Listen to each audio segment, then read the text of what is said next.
Hello everyone, welcome back to my channel. ಹೊಸ ದಿನ ಹೊಸ ಕತೆ. ಇವತ್ತು ಸಂಡೇ ಆಗಿರೋದ್ರಿಂದ ಹೇಳೋದಕ್ಕೆ ಸ್ವಲ್ಪ ಲೇಟ್ ಆಯಿತು. ಡೈಲಿ ಮಾರ್ನಿಂಗ್ ಎದ್ದ ತಕ್ಷಣ ಫ್ರೆಶ್ ಆದಮೇಲೆ ಒಂದು ಕಪ್ ಹಾಟ್ ವಾಟರ್ ಅಥವಾ ಜೀರಿಗೆ ಕಷಾಯ ಮಾಡಿ ಕುಡಿತೀನಿ. ಇದು ಬಾಡಿಗೆ ತುಂಬಾ ಒಳ್ಳೆಯದು. ಇದು ಡೈಜೆಷನ್ಗೆ ತುಂಬಾ ಒಳ್ಳೆಯದು. ಹಾಗೆ ನಮ್ಮ ಬಾಡಿಲಿ ಐರನ್ ಕಂಟೆಂಟ್ನ ಇನ್ಕ್ರೀಸ್ ಮಾಡುತ್ತೆ.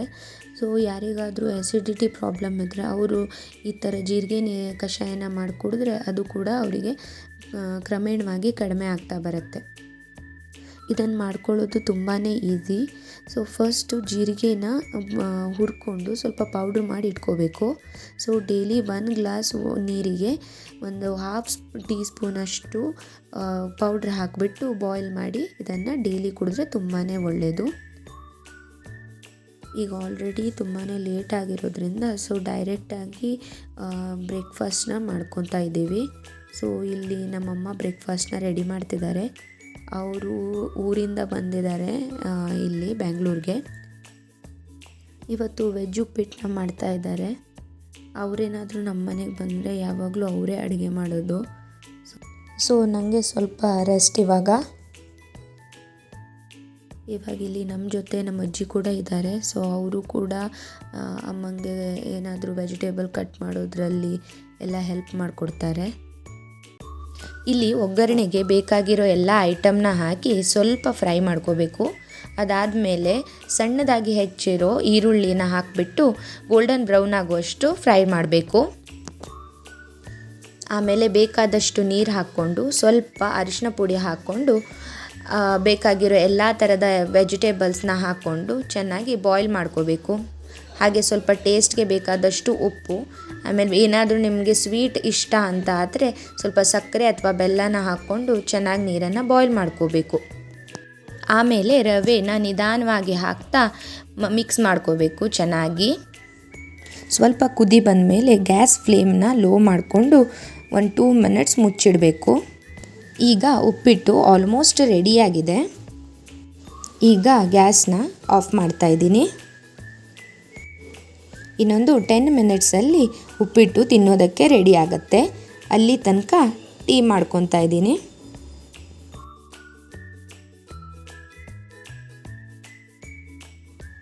ಬ್ರೇಕ್ಫಾಸ್ಟ್ ಆದಮೇಲೆ ಫಸ್ಟ್ ಸ್ನಾನ ಮಾಡ್ಕೊಂಡು ಬಂದಿದ್ದೀನಿ. ಇವಾಗ ಲಂಚ್ ಪ್ರಿಪೇರ್ ಮಾಡಬೇಕು. ಇವತ್ತು ತುಂಬ ಒಳ್ಳೆ ಬಿಸಿಲು ಬಂದಿದೆ, ಅದಕ್ಕೆ ಸ್ವಲ್ಪ ಒಣಮೆಣಸನ್ನ ಒಣಗಿ ಹಾಕಿದ್ದೀವಿ. ಇವತ್ತು ಲಂಚಲ್ಲಿ ನೀರು ದೋಸೆ ಮತ್ತು ಚಿಕನ್ ಗೀ ರೋಸ್ಟ್ ಮಾಡ್ತಾಯಿದ್ದೀನಿ. ಸೊ ಸ್ವಲ್ಪ ಒಣಮೆಣಸು ಮತ್ತು ಹುಣಸೆ ಹಣ್ಣನ್ನು ನೀರಲ್ಲಿ ನೆನೆಸಿಟ್ಟಿದ್ದೀನಿ. ಇಲ್ಲಿ ನಾನು ಅರ್ಧ kg ಚಿಕನ್ನ ತೊಗೊಂಡಿದ್ದೀನಿ. First ಚಿಕನ್ನ marinate ಮಾಡ್ಕೊಳ್ಳುವ. ಮ್ಯಾರಿನೇಷನ್ಗೆ ಒಂದು ಹಾಫ್ ಟೀ ಸ್ಪೂನ್ ಅರಿಶಿನ ಪುಡಿ, 1 ಟೀ ಸ್ಪೂನಷ್ಟು ಉಪ್ಪು, 1 ಟೇಬಲ್ ಸ್ಪೂನಷ್ಟು ಖಾರದ ಪುಡಿ, ಆಮೇಲೆ ಹಾಫ್ ಗ್ಲಾಸಷ್ಟು ಮೊಸರನ್ನ ಹಾಕ್ಕೋಬೇಕು. ಇದನ್ನು ಚೆನ್ನಾಗಿ ಇಲ್ಲಿ ಮಿಕ್ಸ್ ಮಾಡ್ಕೊತಾ ಇದ್ದೀನಿ. ನಿಮ್ಮ ಹತ್ರ ಮೊಸರಿಲ್ಲ ಅಂದರೆ ಸ್ವಲ್ಪ ಲಿಂಬೆಹಣ್ಣಿನ ರಸನೂ ಹಾಕ್ಕೋಬೋದು. ಈಗ ಮ್ಯಾರಿನೇಟ್ ಆಗಿರೋ ಚಿಕನ್ನ ಹಾಫ್ ಆನ್ ಅವರಷ್ಟು ಹಾಗೆ ಇಡಿ. ಬೇಕಿದ್ದರೆ ಫ್ರಿಜ್ಜಲ್ಲೂ ಇಟ್ಕೋಬೋದು. ಇಲ್ಲಿ ನಾನು ಸೇಮ್ ಇಂಗ್ರೀಡಿಯೆಂಟ್ಸ್ನ ಹಾಕಿ ಮಶ್ರೂಮ್ನ ಕೂಡ ಮ್ಯಾರಿನೇಟ್ ಮಾಡ್ಕೊಂಡು ಇಟ್ಕೊತಾ ಇದ್ದೀನಿ. ನೆಕ್ಸ್ಟ್ ನಾನು ಮಸಾಲೆಗೆ ಬೇಕಾಗಿರೋ ಎಲ್ಲ ಇಂಗ್ರೀಡಿಯೆಂಟ್ಸ್ನ ಡ್ರೈ ರೋಸ್ಟ್ ಮಾಡ್ಕೊತಾ ಇದ್ದೀನಿ.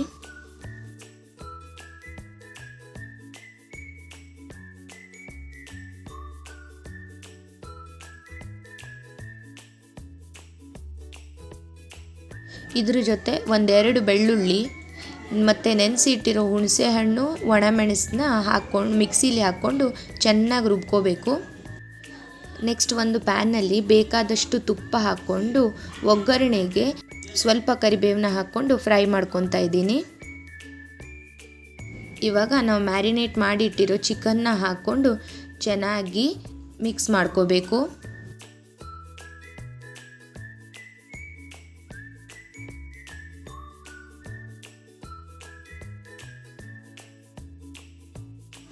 ಈಗ ಲಿಡ್ನಿಂದ ಇದನ್ನು ಮುಚ್ಚಿಡುವ. ಈಗ ಇದು ಮೀಡಿಯಮ್ ಲೋ ಫ್ಲೇಮಲ್ಲಿ ಕುಕ್ ಆಗಬೇಕು. ಇಲ್ಲಿ ನೋಡ್ಬೋದು ಚಿಕನ್ ಚೆನ್ನಾಗಿ ಕುಕ್ ಆಗಿದೆ. ಸೊ ಇವಾಗ ನಾವು ರುಬ್ಬಿರೋ ಮಸಾಲೆನ ಹಾಕ್ಕೋಬೇಕು.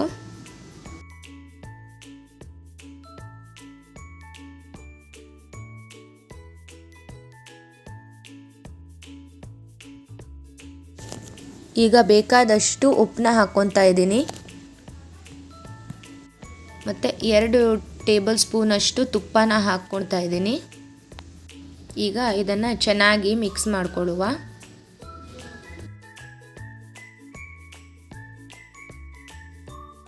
ಚಿಕನ್ ಗೀ ರೋಸ್ಟ್ ರೆಡಿಯಾಗಿದೆ. ಸೊ ಗ್ಯಾಸ್ನ ಆಫ್ ಮಾಡ್ಕೊತಾ ಇದ್ದೀನಿ. ಇಲ್ಲಿ ನಾವು ಸ್ವಲ್ಪ ಒಣಮೆಣಸನ್ನ ಜಾಸ್ತಿ ಹಾಕ್ಕೊಂಡು ಮಸಾಲೆನ ಜಾಸ್ತಿ ಮಾಡ್ಕೊಂಡಿದ್ದೀವಿ. ನಿಮಗೆ ಇಷ್ಟು ಮಸಾಲೆ ಬೇಡ ಅಂದರೆ ಸ್ವಲ್ಪ ಒಣಮೆಣಸನ್ನ ಕಡಿಮೆ ಹಾಕ್ಕೊಂಡ್ರೆ ಆಯಿತು. ನೆಕ್ಸ್ಟ್ ನಾನು ಮಶ್ರೂಮ್ ಗೀ ರೋಸ್ಟ್ಗೆ ಸೇಮ್ ರೆಸಿಪಿನ ಫಾಲೋ ಮಾಡ್ತಾ ಇದ್ದೀನಿ. ಇಲ್ಲಿ ಚಿಕನ್ ಬದಲಿಗೆ ಮ್ಯಾರಿನೇಟ್ ಮಾಡಿಟ್ಟಿರೋ ಮಶ್ರೂಮ್ನ ಹಾಕ್ಕೊತಾ ಇದ್ದೀನಿ. ಉಳಿದಿರೋ ರೆಸಿಪಿ ಎಲ್ಲ ಸೇಮ್.